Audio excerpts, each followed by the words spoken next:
So I think I was saying I got interrupted there. Hope I can start back where I left off. I think everybody should have the right to food, clothing, shelter, and medical care. Yeah, cause I'm talking about uh, being more intelligent beings and defining what it means to be human and humane, things of that nature.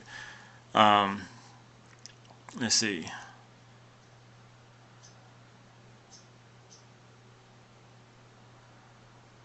You said a common sign of this is calling the system corrupt.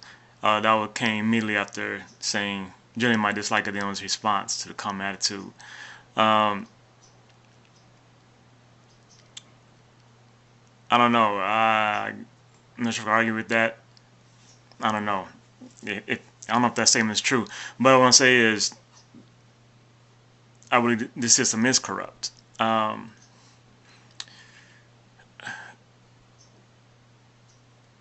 And this goes beyond just me saying it's not just, because that's a different issue. The system isn't just, it isn't fair. The system here in America, the system of capitalism, because it's a system of have and have-nots. That's how it operates. Um, the market system, because it creates the haves and the have-nots, and then democracy. Once again, it's not fair. Um, is the system of democracy itself corrupt? I wouldn't say it's corrupt. I'm just saying it's not fair. It's the majority ruling over the minority, and it doesn't matter what the issue is. The majority is allowed to discriminate against the minority. But I was speaking specifically that, yeah, this system in America, this government system is corrupt. There are crooks within the system, and they do things for their own gain, their own benefit. They lie, cheat, and steal, and that's been proven. That's the truth. That's been proven. Okay. Let's see. You say I pulled a postmodernist trick here by claiming not to know what lazy is. Yes and no. Because once again, all these words we use, once again,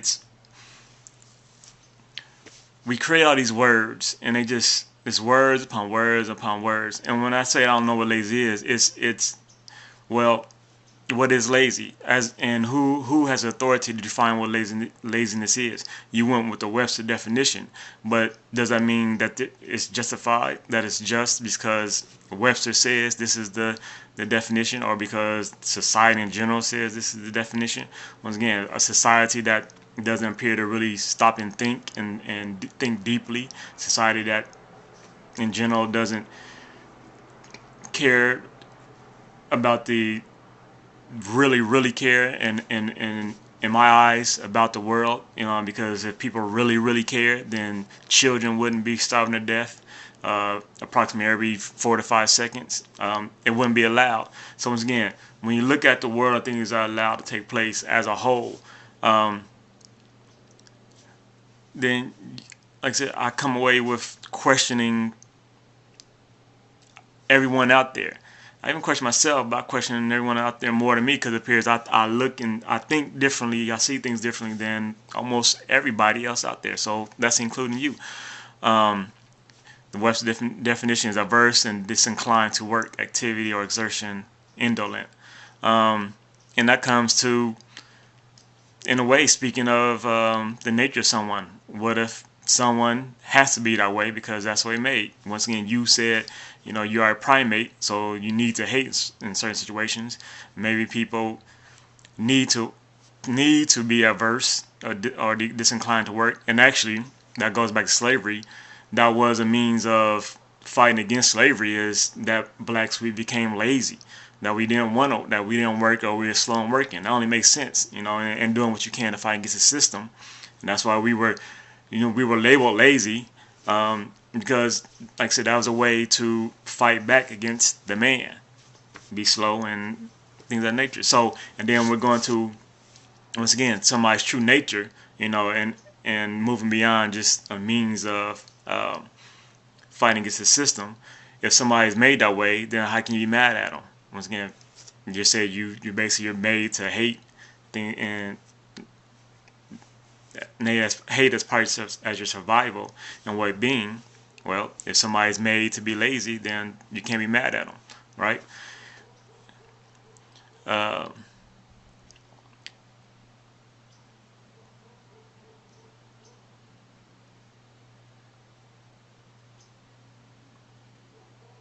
if someone is unwilling to do work he abhors, when it is all he can do, then he is lazy.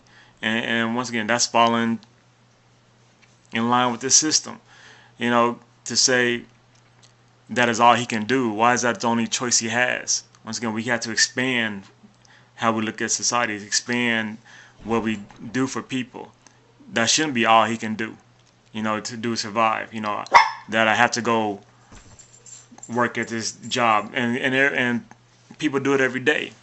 And I did it one time, but once again, raising our definition of what it means to be human and humane and intelligent, that shouldn't be so anymore. Not today.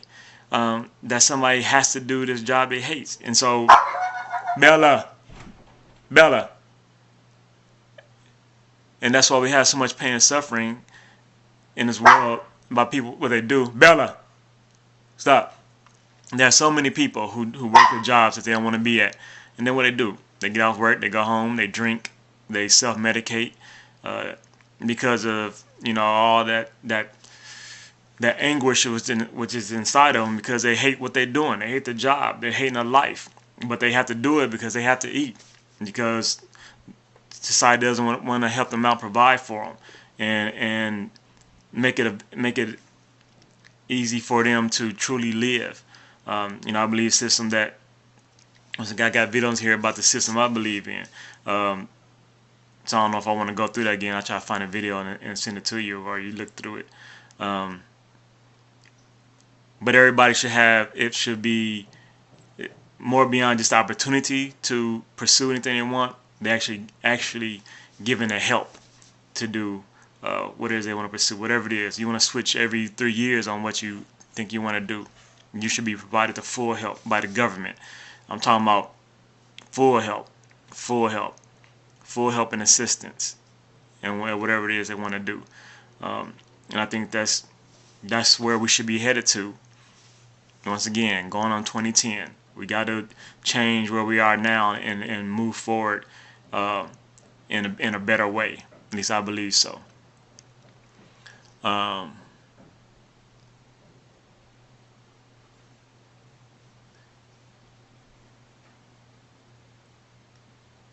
All work available in a society has been deemed important by the market via collective demand. Once again, so I sort of touched on the market system. Once again, important. So I'm going to ask, what's the definition of important? See, I asked for all these words. Once again, who's defining these words and what do these words truly mean? You know, what is important? And I touched on that when I was saying, you know, what about, you know, working hard to spread, you know, the word of God, or working hard to try to understand our existence.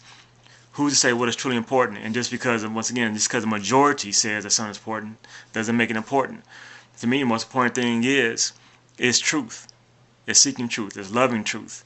It's loving truth with all your heart, mind, soul, and strength. So that's more important than anything, than any work you can go out here working to do whatever it is, your job. So see, once again, it's somebody determining what is and what isn't important, and so it's subjective, pretty much, right? So what I'm saying is, you know, that's the same way that you abhor lazy people and you judge them. Well, I can turn around easily and say the same thing about you. And so what justice is that? What equality is in that? If it's just, you know, just a subjective thing of determining who is lazy and why they're lazy, you know,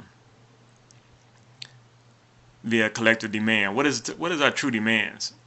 What is our demands? What is it demands, and how much of that is just what we've been programmed to want? You know, our demands is, there's a demands, there's a needs, and there's a wants. Our wants are a demand, right? What we need is food, clothing, shelter, and medical care, but we're not given that freely. You have to work